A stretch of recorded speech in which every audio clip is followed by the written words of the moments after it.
Okay, so it's 6:20 over here by me. I got my second cup of tea. I haven't been up that long. I swear to God, as soon as I get up, the dogs are just like, duh. It's like my time is their time. I swear to God, I think having dogs is kind of like having infants. But everybody does theirs different. Like, I know some people get up and they just don't feed their dogs. And I think that their dogs go, get used to it. Like, Stella is used to me feeding her when she tells me she's hungry. So, that's when I feed her. And I think she was trying to wake me up in the middle of the night. The nights are just so weird. I mean, it just continues with weirdness all fucking night. But, let me think, because I had a bunch of things going in my head. So, what was I finishing saying about? Oh, yeah, because, so, today's the 15th. I mean, we got so much going on, everything. And even when Trump got shot, the Schumann went crazy right at that time, because that shows this is our energy that is, that they're measuring. I still don't get how all these people are just timeline jumping. I swear to God, every day. Well, everybody, we've timeline jumped. Who started this? Who came up with this? We're timeline jumping all the time. Like, seems like we're still fucking just going at the same rate to me, do the same timeline to me this whole goddamn time. So I don't know what the fuck these people are talking about. I mean, did you jump out of all your problems and now you're fresh and clean and each day you do that or something? Like, I don't understand it. It seems like it's absurd. It seems like it's just another narrative that the collective just grabs hold of, that they don't question and ask, does that make sense? What are we really doing? They just like, yeah, we're jumping timelines, everybody, we're jumping. If you want to jump into a good one, you better, you know, and all this stuff. It's like, you guys, it's a lot more detailed than that. It's a lot more determination than just like, I'm just going to put myself in another timeline. Because I'll tell you what, like last night in my sleeping time, my person was in one of my dreams or wherever it was I was at. They were there. And so I got to see them. I mean, I'm telling you, if I could fucking keep myself there with them, I would. It is like, I don't know. It's like this connection. It's so deep in your soul. So I don't know. But and I said something to them about, like, they said something to me and they were looking at me. It's like we kept looking at each other. And I said, I know we're the same. And I don't know what happened then, but it seemed like it like faded away. Like maybe they needed to have me say that or something. And the only other thing I knew in the dream is that there was something with their hand. Their hand wouldn't fit in something, or there was something, it was weird. Because it was like something with their hand, and somebody told me I had to take something over to them. And so that's when I went over and had this interaction. And, you know, it was face to face. And that doesn't happen in like, I can tell you exact dreams. And there's always been like a consistent storyline through the dreams when they've come into my dreams. And it's different. I don't know. Like, everybody has to figure out their own dreams and know their own stuff. Like, because there's a difference of dreaming about somebody, or, you know, like you have, like when I was a kid and I would, as my dream started to elaborate on my getting killed every night, and it started being other people, so I'd start having my family and stuff, that's different. It's not like those people are there in your dream. It's like you are creating them to be there with you. And it's a different feeling. They look different. I mean, and they change people. Like, they don't stay themselves in the dream and stuff. So that's different. And I don't know how that works. I always see everything as this, like, pulling out from everything else. And it's like this... I see it like in something I've seen on TV, the image that I'm getting, but I don't know how to explain it. But kind of like chewing gum and blowing a bubble. So there's a lot of stuff that is kind of like that out of our energy. And so, and then I think it depends on if you goes into a different vibration or something, because there's different places that you go in your dream time. Like, it's different. And so it's not just all this stuff happening in your head. I don't know what they're doing back there. They're getting themselves all worked up. They're going to get a little... It's not really sexy. Still, they don't really do anything. A lot of sniffing and humping the air kind of thing. But you can see how, like, she's so big and he's so little. Yesterday, he did, like, to her. I don't know, she was bugging him or something. That was the first time I saw him do any kind of thing like that. They are getting more cozy and more cozy, but Stella's still having a fit about stuff. Go in her room and pout, go in the bedroom and pout. It's so funny how dogs just really get into the butt sniffing. But there's a whole thing about that, like with their DNA and stuff. Like there's a reason. It's not just because they're weird. There's a reason. It's like it tells them things. Like, I swear when I take Stella out walking, I feel like she's registering. Like, she'll sit and smell these things, and it's like she's registering them in her mind. And I always wonder if she starts putting together, like, if she gets flashes of these dogs walking by, of whose smell is who, or she's trying to figure it out. I don't know, but they, you know, their existence is a little different than ours. So, and we got to have respect for all beings and all their experiences and, you know, how they act and how they interact. You know, I know a lot of people get mad at their dogs for every little fucking thing. It's like, God damn, how a dog's not here to be a human. A dog's here to be a dog. And after I just said that yesterday, I just got out to a video and a guy was like, all people do not deserve kids. I can't believe this. And he has found a kid. There's so many of these videos. People just finding kids in the street, not dressed, no shoes, out there crying, don't know where their parents are. Little tiny kids. It's like, yeah, but the people who are broken only know how to prioritize themselves, and that's broken, or they'd be getting fixed. You know, they'd be working on themselves. They go for superficial things, thinking that's going to fix them. Oh, if I have a kid, they'll love me enough, and then I'll love myself. No, they're going to challenge you. They're going to make things difficult on you. They're going to push you and push you, and it's not going to feel good.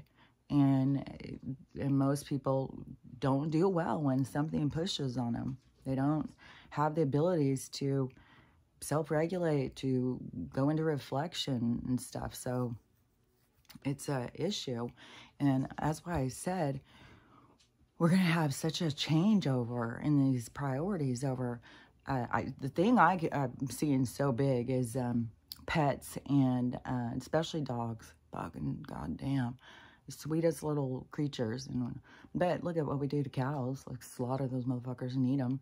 So it's just a constant, you know, if you're not strong enough to kill us, we'll kill you. And if you're strong enough to kill us, we'll go out and hunt you. We're going to fight you. It's like, what is wrong with us, man? Why can't we just live in peace and harmony on the planet? Why can't we just go to something easy? Man, nuts fall off trees. Let's eat those. Oh, I feel good. Let's just stick with that. Nope. But that is a part of this whole thing through humanity, like I've said, and how we're all linked. But we're the link where things change. We're the ones that start saying, like, wait a minute, why are we doing this? Why are we doing that? What are we doing here? And we're the ones that have come here to make these big changes. That's why I said we're the seeders of a new reality. We are propagating. Is that the word? Propagating? Like, we are making the seeds now. Like, we are the creators of this new world. And it's by us all going, like, what the hell is going on here? We got to change this. We can't do this anymore. We can't do that anymore. And the only people that are going to be the ones who are the seeders are the ones who can face themselves. The ones who can't face themselves, they've got to run and hide or leave, or some of them are roles, so the rest of us feel more motivated to push ourselves. But some of them, if they can't, that's where you don't go further into the game. Like, I don't know, because it's weird, because it's like okay, so it's weird because it's like, you know, it's going to be like a heavenly vibration. So it's going to be heavenly for us, but it still is separate from the heavens. It is like these bubbles in space, but we're really in water. But it's like these bubbles of reality, and this is going to be another reality. And people can go, like I've said, there's going to be people who have passed on, who were there, but it's all about their vibration.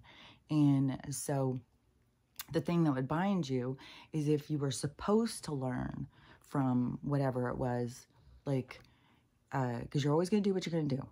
And so if you were supposed to, like if you were treating your kids real bad and you were having every opportunity, like everything was coming to you, but you couldn't see it and you kept reacting in the negative timeline. You kept going with the darkness, and you couldn't see the light. Then that would be you were putting things out of balance, and it's like creating more karma.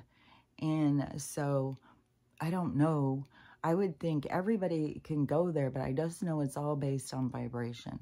And I don't know if some of these people are going to just be more like what they say, more trapped in this realm, not just in this actual earth realm, like, because there's a bunch of these vibration, but more trapped. Like you can't go past the firmament without your vibration. So it kind of binds you. Like I just saw this woman, and she was talking about her friend who's this savant guy. He's one of 40. It happened when he was had something happen. He got robbed or something, and then he started seeing the world through geometry, and he could see patterns and all this stuff. And he could see sacred geometry in the sky or something. And then so he started having realizations about this world. And something that he said that I totally was like, yeah, is he was saying something about the black holes are like the hole in the record, and how all of the lines and the experience and the projection and all this stuff. So it's kind of like all of these realities, but he was seeing them like records. I see them like bubbles, and I see them more like a projector, like a light, like a snow globe, like all these snow globes, and then it's like a light. It gives the projection for the reality to exist, but it's based on the vibration that's there, and it's like written in the stars, because everything is like by these patterns and stuff. And so I don't know, he has some stuff about that and everything, but that is like how, what I'm saying is how we all perceive. So how he perceives is how he explains it. And so we all have different ways of perceiving what we understand and what we're shown and what we see. But it is definitely these different vibrations. And just like I said before, like if you go way out, it's like Swiss cheese. The universe is more like a honeycomb. It's more like all these holes in space, but it's not holes. It's just where vibrations are changed. It's just like when you were to weave a fabric, how it would be, it would be different consistencies. It's like, so each reality, like ball, has its own, just like how we're going to, on the micro macro, how I was saying, how we're going to start making different communities, and each of the communities will be its own vibration.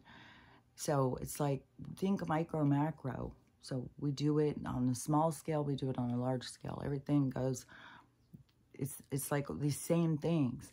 That's why I'm saying, like, it is like what he's saying too, is like these patterns. It's all these patterns. You got to just start noticing the patterns. And that's what I'm trying to explain to people, is noticing the patterns of behavior, so you can change your patterns to benefit you, so you can understand, so you can connect more, and so you can move forward. And, you know, there are people who can't or stuck. That is not like, you know, you're bound to hell or something like that. It's just, you just keep going and learning through more lifetimes, just like, well, we've all done. We've all gone through tons and tons of lifetimes. You didn't just come here one time and all of a sudden you're the winner and you're ascending. No, this is fucking lifetime after lifetime of work, of learning and growing and understanding. Um, it's like understanding life on a different level so that you don't get caught up in judgment. Judgment is such a huge thing that holds people back. Like, that's why even when you see these outrageous things, that's why you just got to keep setting your own moral compass and not being in judgment. And that's why you just got to realize these are broken people here learning how to grow. And it's all these different souls there to show them. And some of these things are all so outrageous. And you don't know in all these different soul groups, the dynamics. It's like they don't even know. So how the hell can we sit and judge and know? Like, we don't know. Like, I don't know when you're abusing your kid. I don't know what I don't know all this stuff in y'all's soul group stuff. I don't know how y'all are working all this shit out. And to us, people who we feel more that we can regulate ourselves, and it's a challenge. It's not like fucking easy. Like, Jesus Christ. Sometimes, like, the dogs are just standing in the door. I want to lose my fucking mind. It's like, just go in or out, one way or the other. And I know that some people, they can't stand there and just have patience. No, okay, it's just going to be over. It's just going to be a minute. Just relax, relax, relax. Some people just kick their dog, hit their dog, yell at their dog, create more anxiety, more tension, create the dog to not trust them. So it's, a whole lot of stuff, but those are our repercussions. And some of us have gone through, I believe, enough lives that we have a reference inside of our minds of situations and things that happen. We're like, oh, I'm not doing that. No, I'm not doing that. Ooh, not that. And so we have that in us. So it's like we've learned it. It's not magic how it gets there. You develop it. And so, and there's no way to know all the different souls plays, their roles, and what the parts they're playing. And that's why it's, what a waste of time for us to sit around judging people and stuff. And, but the thing that we want to do is take notice, because that is an important thing. To be aware and to see what's broken in our society. And also having the awareness when you notice the thing that's broken to be able to reference. I think it's kind of referencing back to your own life of brokenness, and that you can see like, yeah, well, we all start out broken, so how can we judge another soul or their experiences? We've got to but see, like, oh, we got to prioritize kids much more. People can't just be having kids just because they got to, my boyfriend broke up with me, so I want to have a baby, so nobody ever breaks up with me again. Oh, okay, so I don't think that's going to work out how you're thinking. Usually when you get a kid, a baby born to you, it's going to be something that's opposite of you. It's like when this is why I'm saying it's going to change. Our standards and stuff are going to change, and we're going to see the divinity. We're going to realize the sacredness of having children and what we're doing, and we're creating another reality, another soul, or bringing another soul in to learn with and to have lessons with. So we are going to change our perspectives a lot about childbirthing. And I think a lot of it's kind of already started, because there's a lot of young girls who are like, I don't want to have a baby. I don't want to have a baby. And they have a lot of different reasons. Like, that was my thing. It's like, I thought the world was so crazy when I was 16, and I was like, I'm never having kids. I'm never having kids. And then my period was all jacked, so I never thought I could. So I was like, oh, I'm never having kids.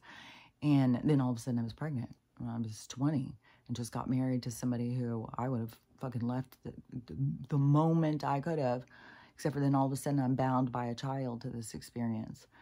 And then it's like, oh my God, this just got complicated. So, but that's what life hands you. And, you're the one who's saying, hey, I'm ready for the next complication. Bring it on. Put it right here in my belly. And sometimes, through this past part of our existence, we didn't have that. We weren't knowing about that. These things would just happen to us, and we would feel like it was so out of our control. And so then, a lot of people took this other route of removal and not realizing, like, that is, you just made another complication, another, you're always going to do what you're going to do, but that doesn't mean that there's not a repercussion. There's not a lesson, like, because there is. And when things come to you, it's for a reason. And so, and there's a lot of people, who are like me, who went with the reason and found that, oh, like this is a whole thing. Like this is supposed to happen this way. And it did give me a different kind of grounding into my life. Because I was very, just like, I was very much not. And then having kids, that did pull me down to earth a lot more. And so while all this stuff is going on, just keep remembering that those people are broken. It's not like they're choosing to treat people bad or treat their kids bad or ignore all that stuff. And there's just so much sad stuff, man, going on with all this to show. Like, we got to heal ourselves. We got to prioritize ourselves and get better, especially before we bring in the next person. But that's what I'm seeing, is that watching this stuff is going to set this into our mind. And it's already had begun years and years ago, because I know so many young girls, because I had all daughters. So they had so many friends, so many young girls were like, I'm not having kids. I'm not having kids. And thinking, because of the world and because of a lot of different reasons, but it is a lot more of like figuring out other things to make them feel good than just like having a kid. And so, a lot of women, they just thought, well, I'm just gonna have a baby because I'm meant to be a mom. And then they just don't realize, like, the baby came here to teach you. You're a teacher-learner situation. And they're here to teach you things, and you're here to learn things, and you're there to teach them things, but it's not in the way that you think. And so, because some of their stuff, like, is stuff you deal with later. Like, look at how many adult parents have the resentment of their children from when they were kids. It's like, this is a whole thing. And some of it is valid, and some of it is judgmental. And without having reference, I mean, it's because we also have a lot of these people who aren't having kids. And then, so they don't know the experience of what it's like to make, just decisions on the, what is that called? It's like you're on the go and you just got to be like, boom, decision, like, and you don't have time. So you're always having to decide things and make decisions. And then it's all about these lessons, and being able to look back at your decisions and be able to see so you can learn from it. But that's a whole thing. But we've already got that energy going of taking it more serious about having kids. But as things change, and then we begin to change our priorities and stuff, like I was saying, because I keep seeing this, is because we're going to stop aging. So there'll be people who will pass on, and that's how it's meant to be. So don't get all upset, because there's gonna be a lot of people who are gonna pass on. They've completed their cycle. They completed what they came here to do, their lessons and stuff. So we gotta be like more celebratory for the people who leave, because it's like, they accomplished what they came to accomplish. Be happy for them.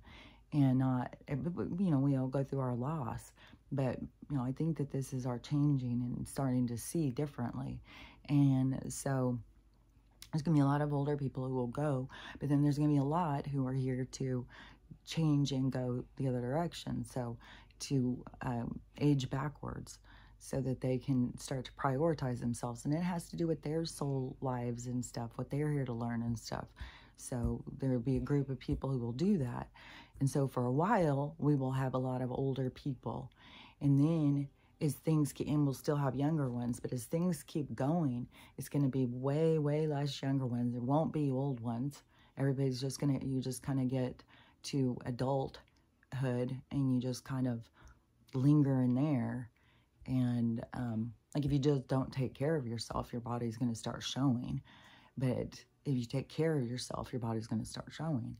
And so we'll have a lot of adults, and there will be, but at a certain point, we're going to just have a lot of adults, a lot of healthy looking adults, a lot of really like healthy, well built, like strong looking, you know, like powerful looking adults, not like weak and sickly. And so our humans will become this kind of like warrior looking kind of people, not like the Anunnaki Viking looking people, but people that look like, you know, you can't mess with us.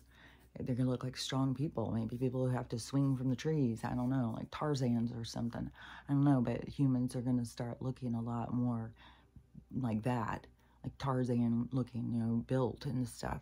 And not so like how so many people are so soft and right now, soft and sick, and think micro macro, soft spirit, soft, the whole thing. So that is a part of what is changing. But this thing where we're not going to have so many kids, and kids are going to be a lot more mature too, are going to be a lot less chaotic with kids. And there's going to be a lot, it's kind of weird too, because like the religious people's like, well, I'm having number 25 right now. It's like, we're supposed to be bringing all these kids to the earth. And it's like, well, I mean, they're supposed to do what they're supposed to do, follow your own guidance, you know, whatever. If it's your lessons, you'll learn them. But yeah, it's not gonna be like that. People aren't gonna be just like, well, you know, we got to fill the earth with our seed. People aren't gonna be like that. It's gonna be different. And and people are gonna be a lot more mindful. And when they do have a child, it's gonna really be a priority. And some people may have a couple of kids or something. And then plus this is going to be a changing over. This is going to be like a kind of slowly advancing. And as we advance, it's almost, I mean, I don't want to say it like this because it's going to sound kind of like almost like we become very about self or something, but it's on a good way. That we become like prioritizing ourselves in our life, in our experience, and not so much, but you know, we will still continue because there will still have to be people having kids to continue the human race. So there will still be, especially if there's times where it starts to go low, then people would prioritize building up the pack or whatever. Like it could be different tribes or towns or villages too or something. But it's going to be a lot more, and it's not going to be in a selfish way. It's going to be in a way of you know, of gratitude, of wanting to live and experience and enjoy what life has to bring, and stop trying to make so many complications for ourselves. And but that's going to take a sense of healing. So you can see that's further down the road. It's not like, oh, all of a sudden we'll all heal from this, and then it's like, no kids, no pets. No, we have a lot of stuff we still got to clean up. Like, I don't know if there's going to be like a whole nother thing with a lot of orphans, and a lot of us are just like how we're all having to take in dogs and stuff right now. If it's going to be that we're going to have to take in other people's kids and stuff, like there can be that for a while, where we're having to make these combination family things in order to survive through whatever is coming. Like, I don't know how it's going to go down. Like, I mean, it's pretty dramatic when we're going to start having places go underwater. Right now, there's a shit ton of earthquakes going on. There's a lot of rocking and rolling. And then today is the 15th, if there's supposed to be this big sky event. And to me, I keep looking up at the sky here. It's just been blue, blue, blue, blue. Nothing being up there. No white lines, nothing. And right now, I keep thinking, is this kind of like... I think it's... I don't know, sometimes it just looks kind of foggy or something, but it's not like foggy. But it looks like kind of like it would be overcast. Maybe that's just from coming from the ocean, how it has that, and then the sun burns it off. But it's been super, super clear, and I keep looking because I keep seeing people showing crazy-ass sky videos over, must be like over by the Midwest or East Coast or something. Like really crazy stuff, some weird stuff, lots of weird stuff. And then over here it keeps being like nothing. And then it's hard to imagine like a sky thing that we're all going to see. I don't know, because definitely the towers, that affected us all, and we weren't all right there. But that whole thing, I don't know. I don't know how whatever's going to go down is going to go down. You know, it's wild too, is this whole thing. Part of it is so absurd that it's so hard to take serious. But there's so many of these people that take it so fucking serious. You got people dancing for Trump. This is wild. This is so wild. Oh, hold on, let me get a swig.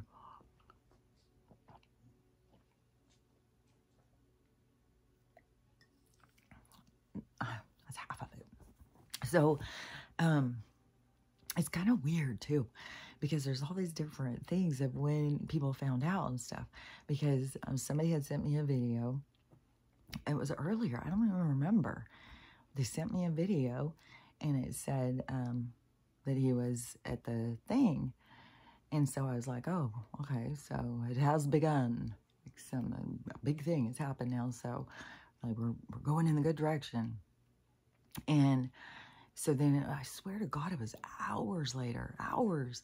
And I was over having a play date with the dogs and talking to the neighbor. And she looked at her phone, and so she said, oh, did you, she said, oh, DGT. She didn't like him, but so she didn't say it, like, but that guy got, and I was just like, oh, I know. I didn't say anything else, so she didn't say anything else. I was like, man, that's hours later. So, you know, it was spreading. It was spreading. And then Crystal just said in the comments that she was talking to her brother, and he's in jail, and that all the guys started screaming and yelling and stuff. And so he checked to see what was going on, and that's how she found out, because they were watching, and so they went and looked it up and saw. But it was like this whole ripple kind of, it was weird because that morning, I think most of us had the TVs on when the towers went, you know. It was like, just get up in the morning, start getting ready for going to work and stuff, and turn on the TV, like Good Morning America or whatever. So there starts being some kind of news, so you kind of are hearing like what's going on outside with the weather and stuff, if, you know, whatever news it was on. But even if you got up and your kids were sitting and watching cartoons, that took over. Like, it came across the TV, and it started just showing it over and over and over.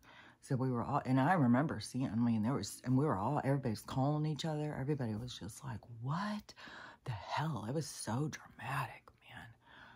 Fuck, it was so intense. Man, when you saw, God, it makes me want to cry. It was like, when you saw that hit and all those start going, oh God, and you knew how many people were in there. Fuck, I was so fucking intense. I was a sad day, man. So sad. And then when you, fuck, makes me sad. When you come to realization that it was your own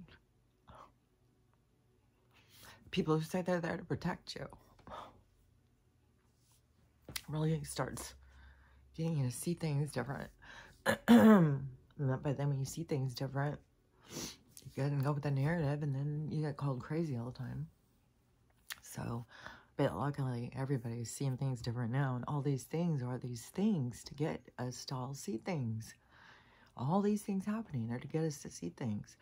And like, one of the things I think is so fucking absurd. So when I just turned off the waves, right at the top, it was breaking news on my thing. It's never that on my YouTube. When I go off the water, it's always the next thing that I do every morning is always just sitting there waiting for me. But it wasn't. It was breaking news. They're talking to the guy's friends at school. And they're talking about he was really bullied. And I just think, and you got all these people, like service people and stuff saying, you know, telling you like, well, this is odd, this is odd, this is odd. There's so many odd things. There's one thing that is on repeat on videos. This woman who was sitting right behind him, and she's sitting there watching. She looks over, she smiles, she turns around, she picks up a sign. Right when she picks it up, the thing goes, she goes down, like she looks and everybody's going down. She goes down and then she pops up with her phone and she's like, it's like, oh my God, this is, you guys, this is so orchestrated. But you've got all these people replaying it. Look at this, see this? You know, like it's just waking them up. They're just starting to be like, oh, and you got it coming from all different perspectives. You still got these people. Like, and I saw somebody also saying, I've seen a bunch of videos about this. I haven't seen the people doing it, I don't think so much. I've seen a lot of people saying weird shit, but there's a lot of people, I guess, saying, well, I wish you would have got killed. And people are just outraged. But see, that's what I'm talking about. This is to set your moral compass. Is that really how you feel? You really feel that way? And why? What is your motivation? And that's where people got to go in and question themselves. And I've said this is all like a moral dilemma. This is all to get you to look at things. But, you know, I mean, the part of the absurdity is, so what, any 20-year-old guy is a snapshot and he just goes into a place and finds a cozy spot and has access to a leader? Yeah, right. And so... And now there's 2 people who are gone, I guess, they're saying. But I still don't believe that the lady at the J6, that was real. I think I saw all the footage. I saw that. I was like, that was fake. And, but they've got to have these, you know, like, look at what these people have done. They did this to this person. She was innocent.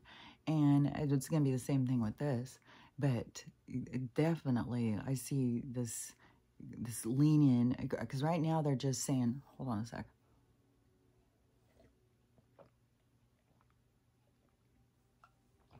Right now they're just saying, like, the media, you. Harry, too. Harry's getting called out.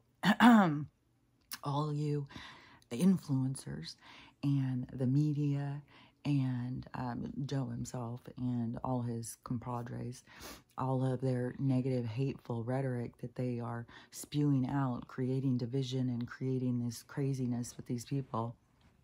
And no telling what this kid, because isn't he still alive, or did they do him in too? I don't know. I think that they got him. But if they've got him and he's going to talk, believe you me, it's going to be stuff that's going to be pointing towards a certain direction. And so they, all these people are saying, you know, it's all y'all's fault. Like, you guys created this violence, and look what happens. Like, there's actual people who are dead. And, how, you know, like, why are you guys so violent? Why? And this is what I said, like, the people who are out there saying this, see, they've got to see this other side of themselves, because they're just going on their motivation of fear, you know, they're scared. Oh my God, they're so scared of DJT. He's going to run us over. It's like, Jesus Christ, the devil, we got the devil in there, but you're worried about this guy. So, so they,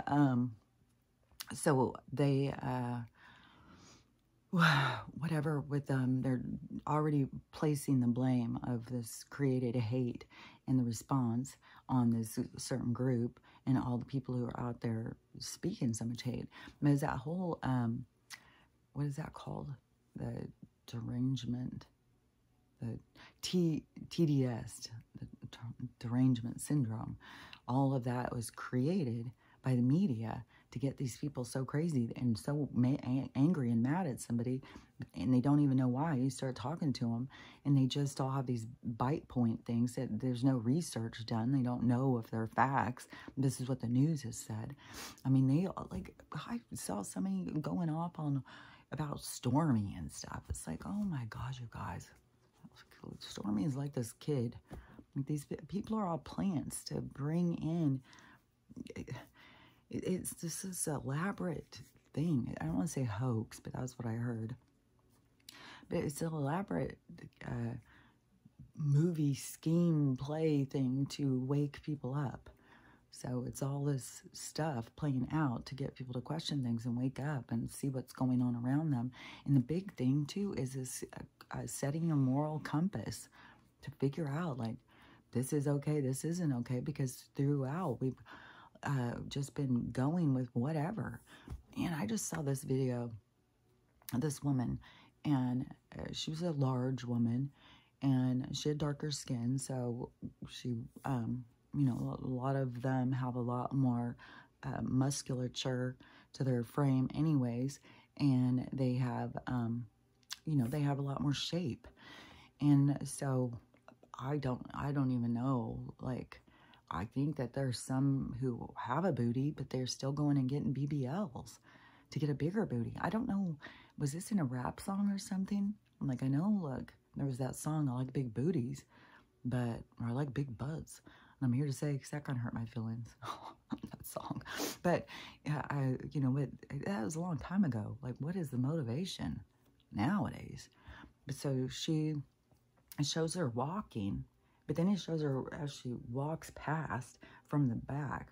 So it's like they're in a dance studio, and they're showing her. So you think she's about to do some moves or something, and she's doing this walk. But then she just walks past, and then you see this butt. I was just like, and I went in the comments too. It was like, is this even real? Is this like some sort of cartoon butt or something? Like, what the hell? And I just was like, man, our society has become so fetishized.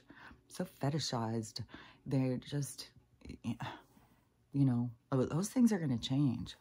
This fetish motivation, like that. Another thing that just grosses me the fuck out. Like, I don't know about other people, how they feel about it, but I have no fetish of watching other people eat. Like, it kind of just grosses me out. And you have so many videos. So many people. Like, I'm just going to sit here and eat my lunch and talk to you. They got put on their makeup and talk to you, eat their lunch and talk to you. It's like, why don't you just put your shit down and just talk for a minute and then end your shit and then go eat? It's like, why? And some of the people, especially when there's girls doing videos all the time, shaking their ass and putting less and less clothes on, and then they're going to do videos of them eating slow and stuff. It's like, oh my God, what is wrong in our society? Like, can you not, with this fetishy shit, like these people who want to watch people eat, and they like to watch food go, the whole thing. And then you got all these people doing it on these videos and stuff.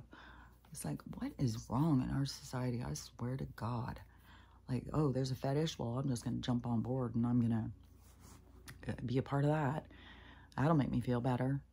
I'm like, well, I doubt that. Probably going to make you feel worse about yourself. But then you got to push in more to be more sure you're doing the right thing.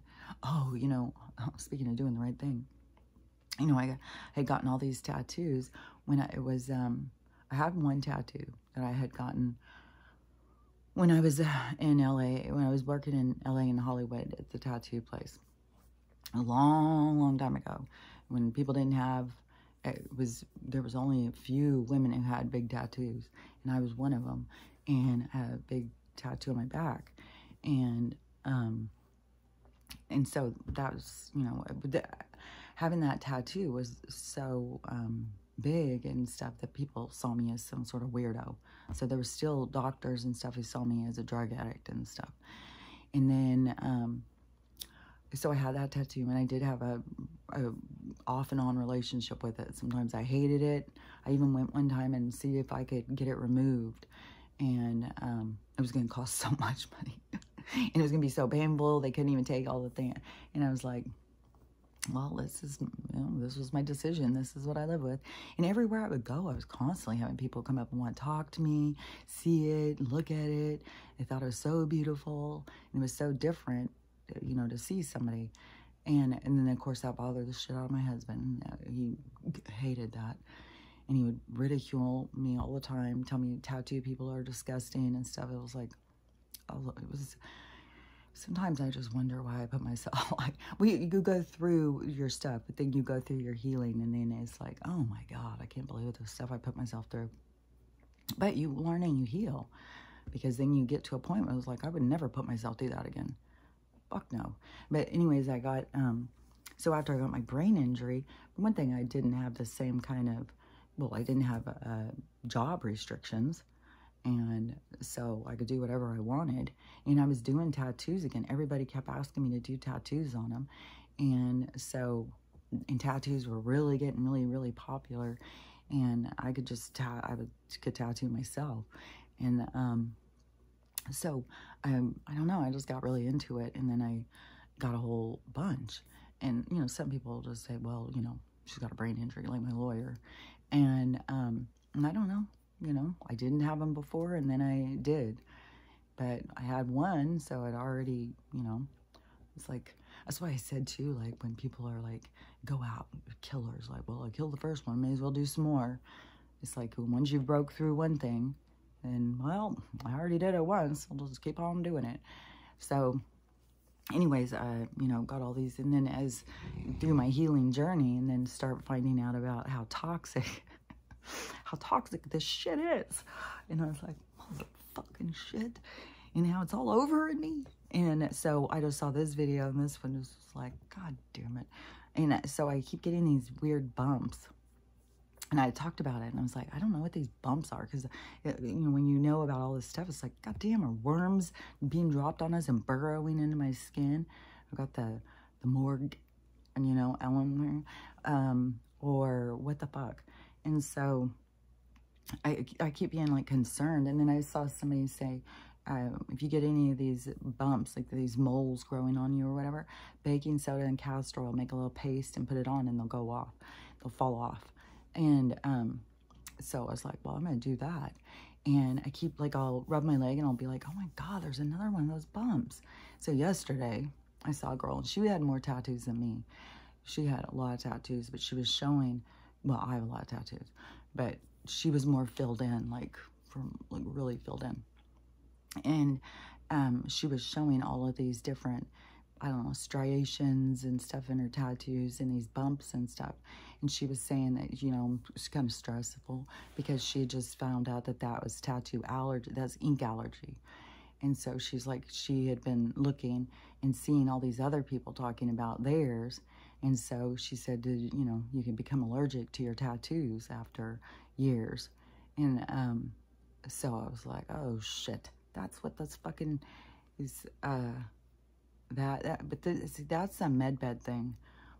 You know, there's a lot of stuff that is gonna, in the real medbed, like, but I don't know, like, fuck, how far we are from the military medbeds. Like, I keep thinking that that's for sure gonna be a part of things. Once we go quantum, it's gonna go quantum in our medical.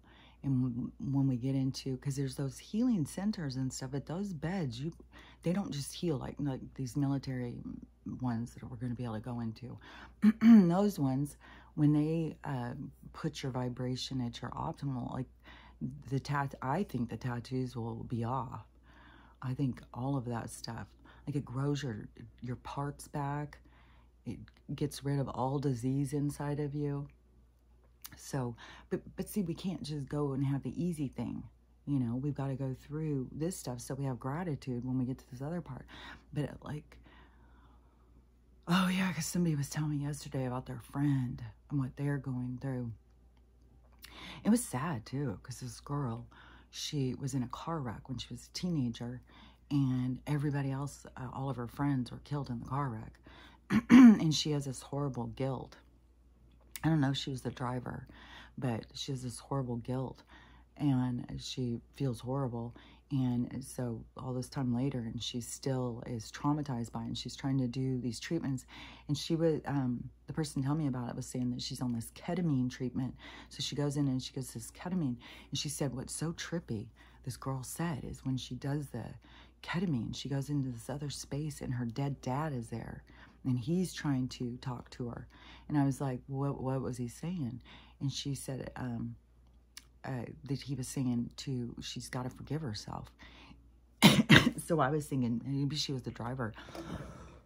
Hold on. And so I don't know. But no matter what, you know, every experience you have is when you're supposed to have. So this was supposed to happen the way it happened. But people, like, we haven't been taught these kinds of things yet. So people carry all this guilt and shame and feel horrible about themselves. And so, but that's the challenge. That's what you're here to try and move past. So you got to move yourself past it. And that's what would be her dad's messaging to her. So I said, well, if she gets to see her dad when she goes into this realm, does she prepare questions? Does she go and ask him? And she's like, she hasn't yet. And there was more disruption. This is through text. So, you know, but I'm going to see this person this weekend. So I'll ask more about it and see, because I was very interested. Like, I think that happens too, like for the people who do like ayahuasca and stuff like that, and go into other realms and talk to other people and stuff. But to get to talk to your dead dad, for your dead dad to come in and talk to you, and that is, I think, you know, that's one thing too, is like what I say is the people are never gone. They're just in this other vibration. But you can reach it, but you've got to, it's like you got to tune out this world and tune into where they are. And so whatever with this drug, or whatever, I don't know what ketamine is. I know I've heard of it. But I don't know. It seems like that it's also a drug that gets abused. So I'm not really sure that much about it. And, but I know they're doing more alternative therapies now for like different treatments, anxiety, depression and stuff. Like they've already started some places with doing microdosing and stuff. And then also there's already people who are doing that, you know, choosing that kind of instead of pharmaceutical therapy. And so, but I'm not sure about this one, but I just thought that was so cool. You go and you take this, and then you meet up with your relative that's passed on, and you get to talk to them.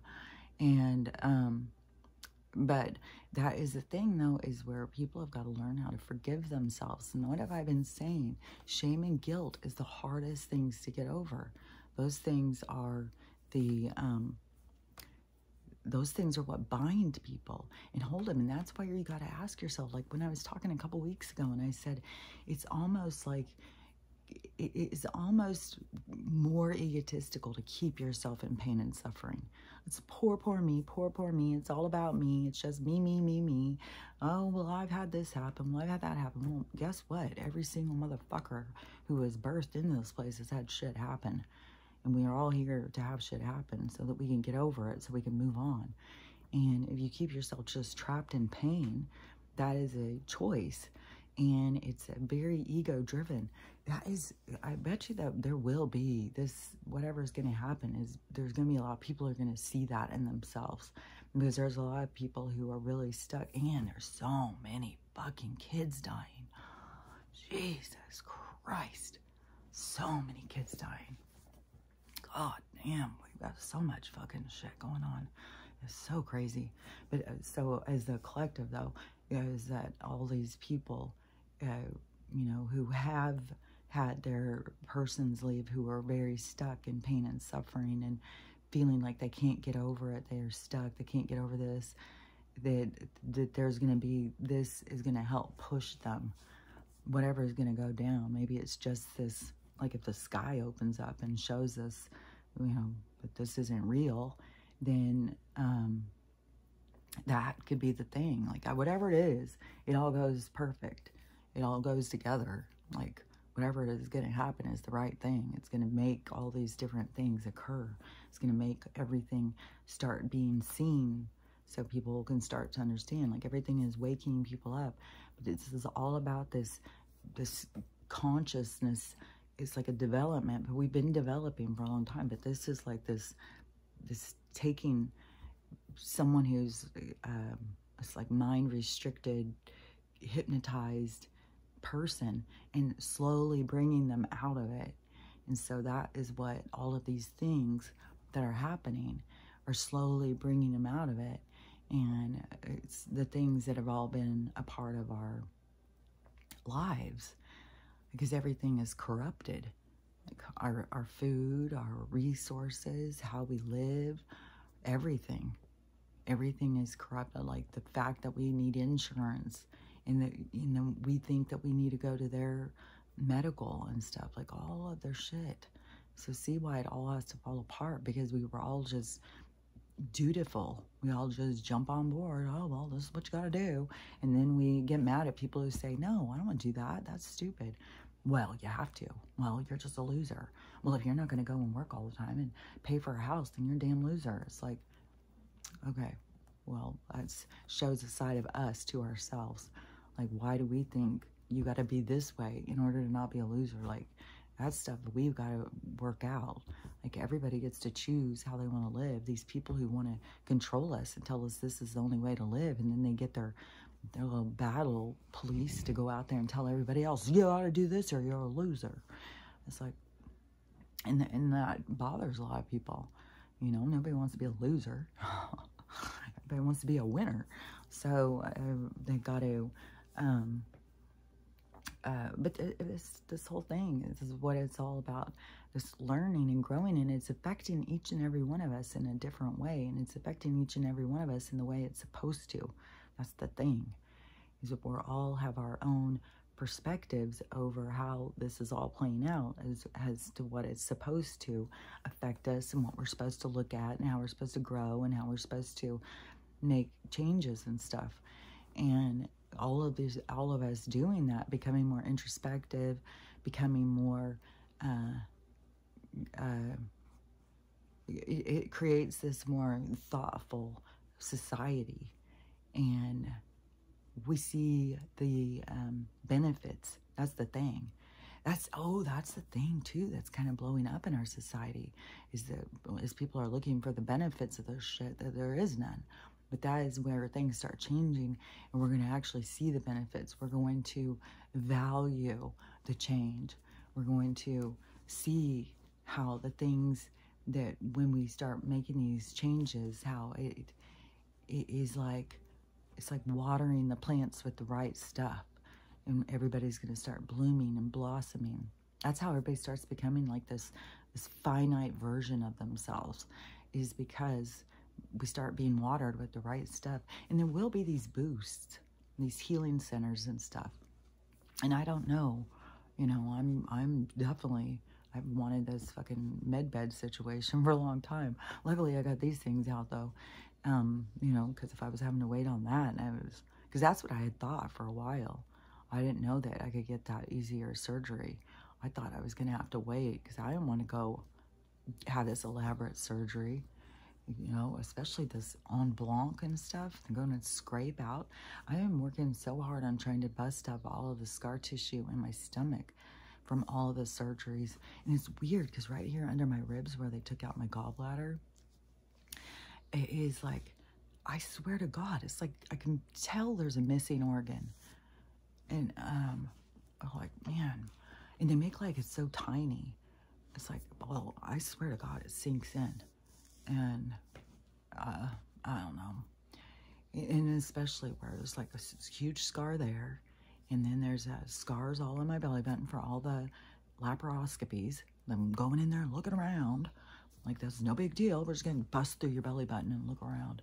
And then the pocket that they decided they just used down right above my pubic bone, we'll just keep cutting right there. It's like it's got like this, I can feel like this scar tissue. So I keep rubbing it, putting castor oil, keep doing these stretching, and keep doing this, like, I'll even do these massages and try and massage it and talk to yourself too, because you got to remember your body's just representing to you things. It's not real. It's trying to show you things. It's trying to communicate with you. And so whatever blockages and stuff that are there holding onto this scar tissue, and, you know, it's probably has something to do with me not caring about myself, right? But then there's also this whole thing is that that's what we thought we were caring about ourselves. We thought that was caring about ourselves going to get surgery. That's what they told us. They told us that's how we got to stay healthy. We got to do this. We got to do that. So we're all doing it. And it's like, it was a trick. But, you know, were we supposed to know that internally, our spirit? Because if your spirit wasn't telling you, then, you know, you were supposed to go through those lessons. If your spirit was telling you, then you were supposed to, that was a part of your lessons. Like, you listening to yourself. Well, I don't remember my spirit telling me don't get the surgeries. I thought I was like doing the right thing. I was all into medical for a long time. I started, after I quit being a hairdresser, so a hairdresser was just, my dad told me, you have to go to school or you got to get a job.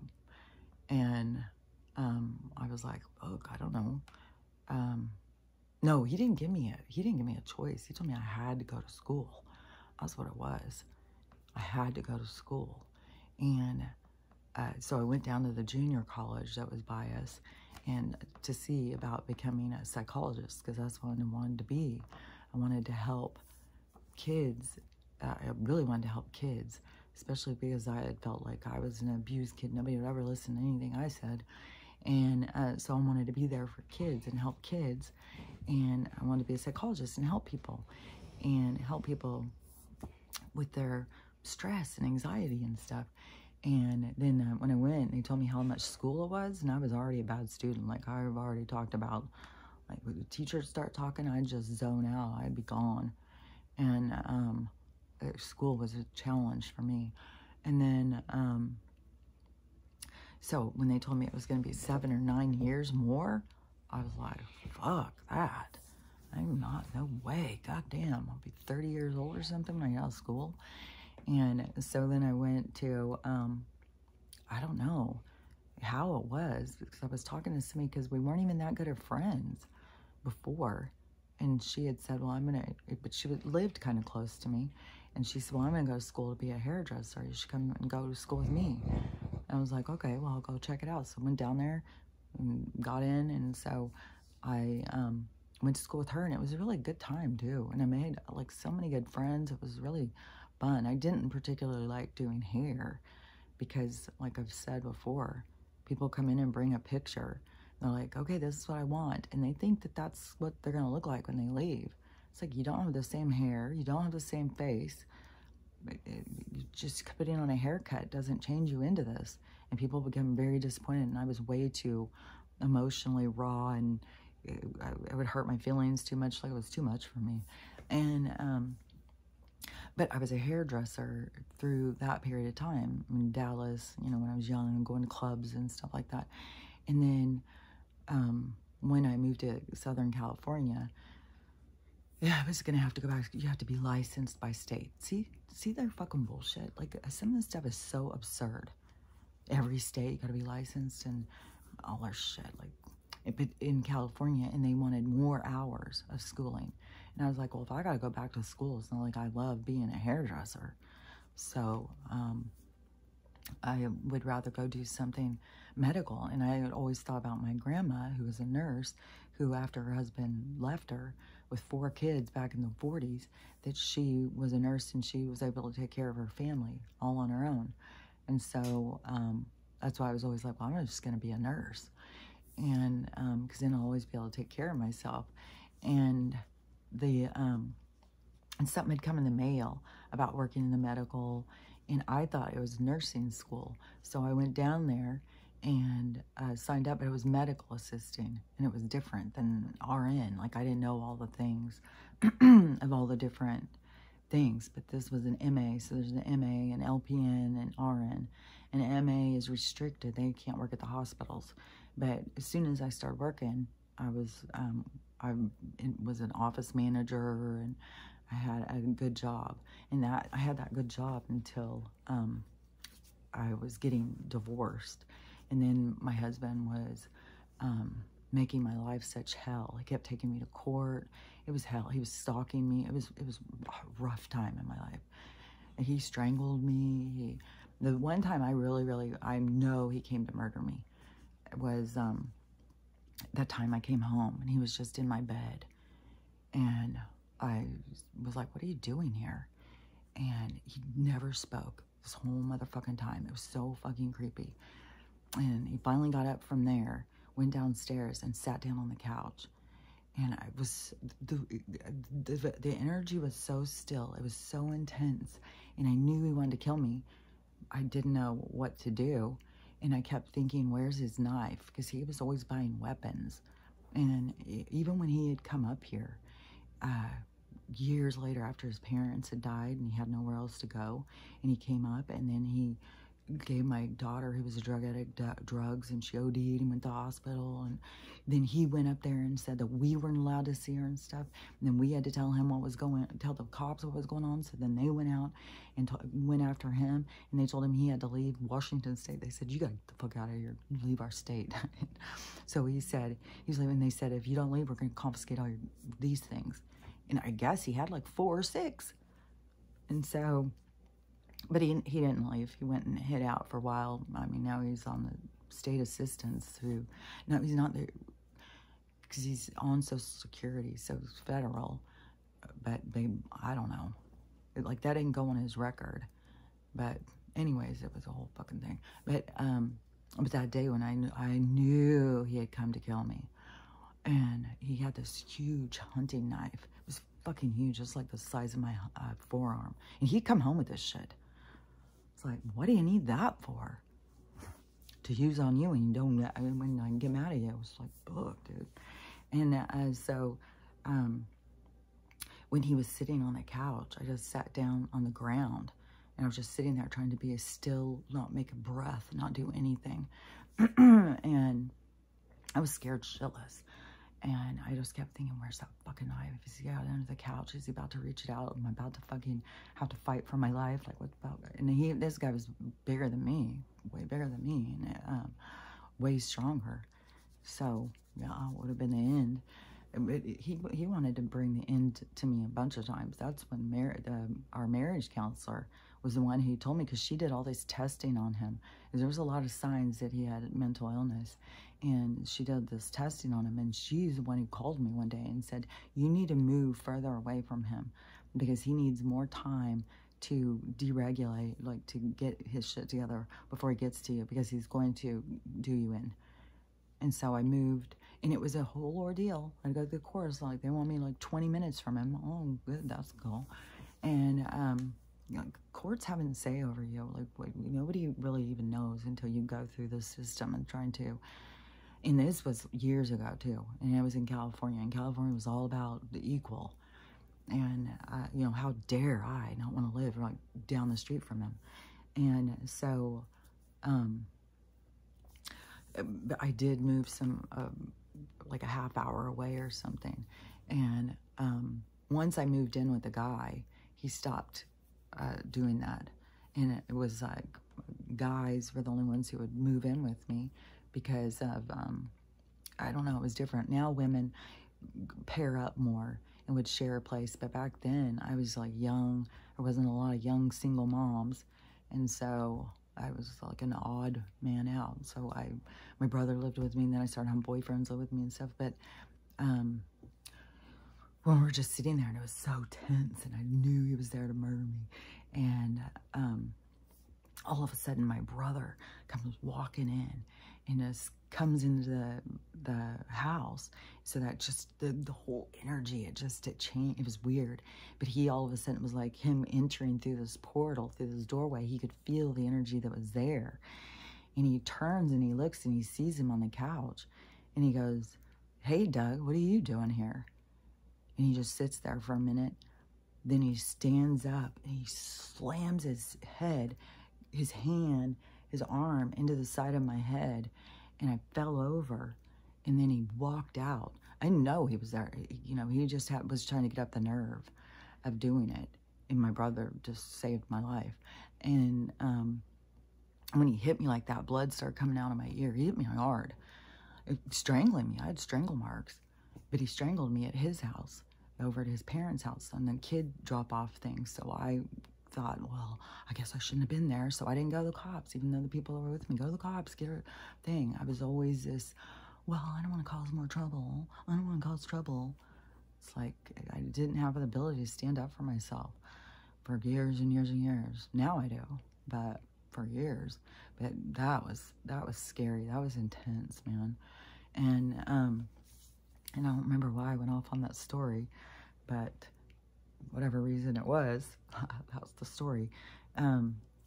Anyways, but with all this stuff going and everything, this is to get us to look at things different, to set your moral compass, to be able to think like, well, this isn't right. This isn't right. Well, I don't want to do that. I want to do something, you know, it's like to see the repercussions of what's going on and want more. That's how we're setting our standards higher as a civilization, as a species. And so we're in the midst of all these changes. Like, this is just the beginning.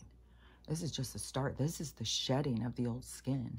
This is the shedding of the old ways, the old world, our old selves, and see micro macro, because that's why so many of us are going through this healing, this shedding our old selves and becoming this new version of ourselves, because it's this micro macro is the way the whole world is. But that is when everybody gets to that, and the whole, it's this whole thing. That's when we get to this new, the new world, you know, it's our new existence. It's our new way of living. But this is the creation of it. So we can't skip this. Like all these people who want to jump timelines and stuff. This is the creation of something new, because this is the part that we're letting go of. This is what we don't want. We don't want this shit.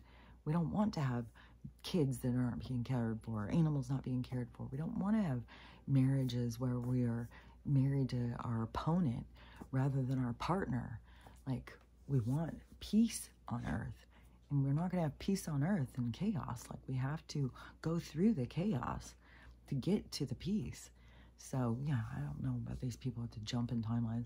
I'm still going to hope that today that the sky opens up and makes the changes for the world.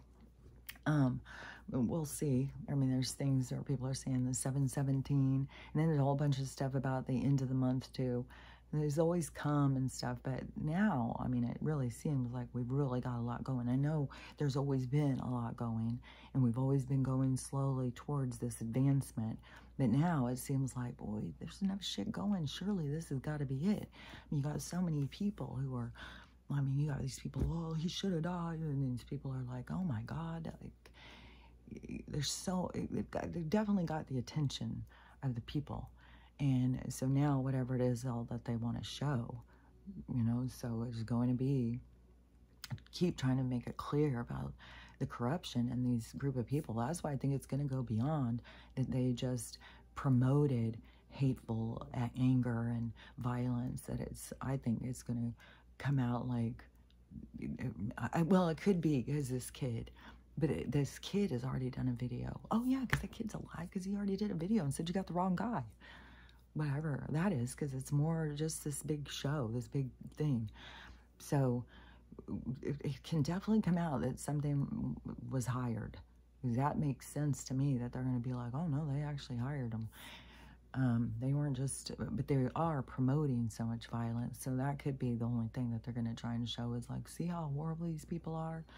And so there's going to be a lot of what they're saying. Oh yeah, and there was another weird news thing that they had Donald in the middle on those pictures. Donald, and then another guy, and then to the right of him was Diana.